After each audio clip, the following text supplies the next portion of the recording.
এইটো ভাল অনুভৱ। বৰ্তমান আমাৰ অসম চৰকাৰ শ্ৰদ্ধাৰ আমাৰ সকলোৰে শ্ৰদ্ধাৰ মুখ্যমন্ত্ৰী ডক্টৰ হিমন্ত বিশ্ব শৰ্মা ডাঙৰীয়া তেখেতৰ উদ্যোগত লগতে আমাৰ বিশেষকৈ বাণিজ্য উদ্যোগ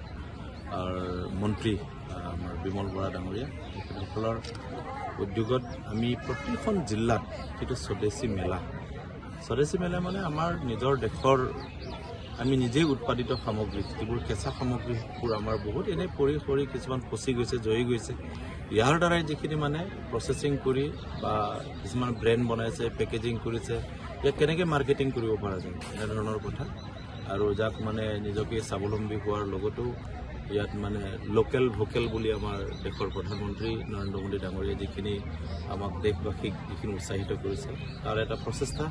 আহি আমি ভাবোঁ আমাৰ কাৰ্বি আংলং জিলাটো আহি পালে এই স্বদেশীৰ মেলাৰ পৰা যথেষ্ট উৎসাহিত হ'ব যিসকল ইয়াত আজি দেখিছে আপোনালোকে ইয়াৰ আমাৰ হেণ্ডলুম টেক্সটাইলৰ আৰু আমাৰ ইণ্ডাষ্ট্ৰি এণ্ড কমাৰ্চ ডিপাৰ্টমেণ্টৰ যিবোৰ এক্টিভিটিছবিলাক দেখিছে আৰু এগ্ৰিকালচাৰৰ ফালৰ পৰাও আপোনালোকে দেখিছে এগ্ৰ' যিবিলাক প্ৰডাক্ট আছে এগ্ৰিকালচাৰৰ যিবিলাক এক্টিভিটিছৰ উপৰিও মানে তেওঁলোকৰ যিবোৰ প্ৰডাক্টৰ ওপৰত যিবিলাক প্ৰচেছিং কৰিছে এগ্ৰ' প্ৰডাক্টৰ ওপৰত প্ৰচেছিং কৰি কিছুমান জুচ বনাই আছে কিছুমান জিঞ্জাৰবিলাক আজিকালি মানে কেণ্ডি বনাইছে বা জিঞ্জাৰ পাউডাৰ বনাইছে টাৰ্মাৰিক পাউডাৰ বনাইছে আৰু স্পাইচিবিলাকৰ পাউডাৰ এইবিলাক বনাই পেলাই আজিকালি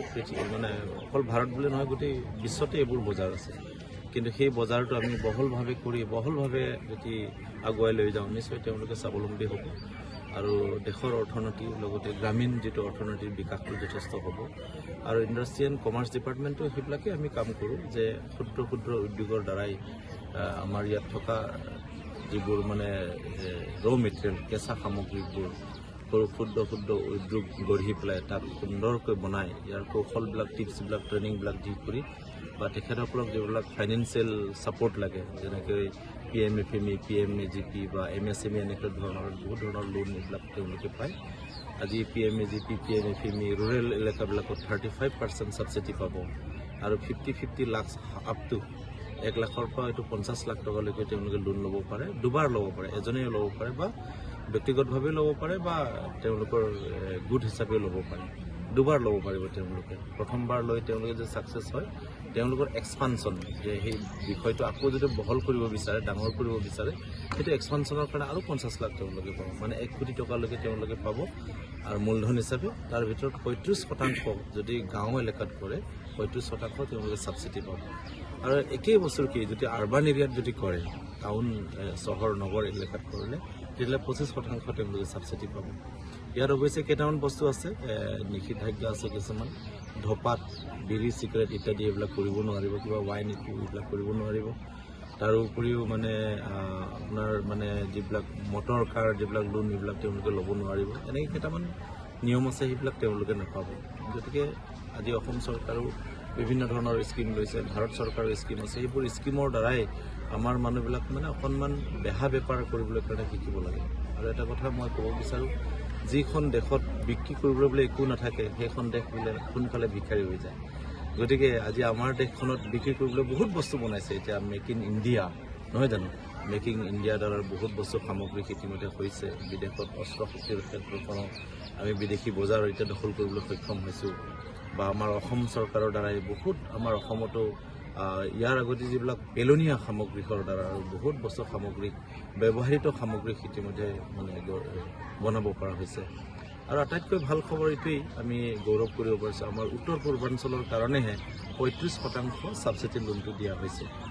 কিন্তু সৰ্বভাৰতত কিন্তু 15% সেই ছাবচিডি যিটো PMFME, PMAGPৰ কথা ক'লোঁ তেনেকৈ বুলি আমি গম পোৱা যায় গতিকে এই সুযোগত চবেই সুযোগ লৈ পেলাই ব্যৱসায়ী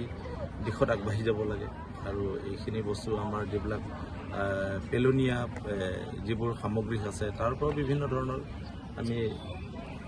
ব্যৱহাৰিক দিশত আমি ৰূপান্তৰ কৰি পেলাই বজাৰ দখল কৰিব পৰা যায় আৰু ইতিমধ্যে এনেধৰণৰ সুযোগ আৰু সুবিধাৰ কাৰণে বিভিন্ন ক্ষেত্ৰখন চহকী হৈছে এতিয়া আপুনি যিমান ইয়াৰ আমাৰ কাৰ্বিৰ বস্ত্ৰবিলাক ইয়াত মানে কাৰ্বিৰ যিবোৰ চানেকিবিলাক তেওঁলোকে বোৱা কটা কৰিও ইয়াৰ পৰা বহুত ডেভেলপ হৈছে ইয়াৰ পৰা বহুত উন্নত হৈছে বহু দিনৰ পৰাই ইণ্ডাষ্ট্ৰি এণ্ড কমাৰ্চ ডিপাৰ্টমেণ্টে ইয়াৰ কাৰণে কাম কৰিছে হেণ্ডলুম এণ্ড টেক্সটাইল ডিপাৰ্টমেণ্টে ইয়াৰ কাম কৰিছে তাৰপিছত এগ্ৰিকালচাৰ ডিপাৰ্টমেণ্টে ইয়াত কাম কৰিছে ইয়াৰ লগত ৰিলেটেড গোটেইখিনি ডিপাৰ্টমেণ্টে বহুদিনৰ পৰা কাৰ্বি আংলং অট'নমাছ কাউন্সিলৰ দ্বাৰাও কৰিছে বা অসম চৰকাৰৰ দ্বাৰাও কৰিছে সেইবোৰ আজি আমি ইয়াত দেখিবলৈ পালোঁ। কাৰ্বি আংলঙৰ ডিফুত এই স্বদেশী মেলা কেইদিনীয়া অনুষ্ঠিত হ'ব আৰু ইয়াত কাৰ্বি আংলঙৰ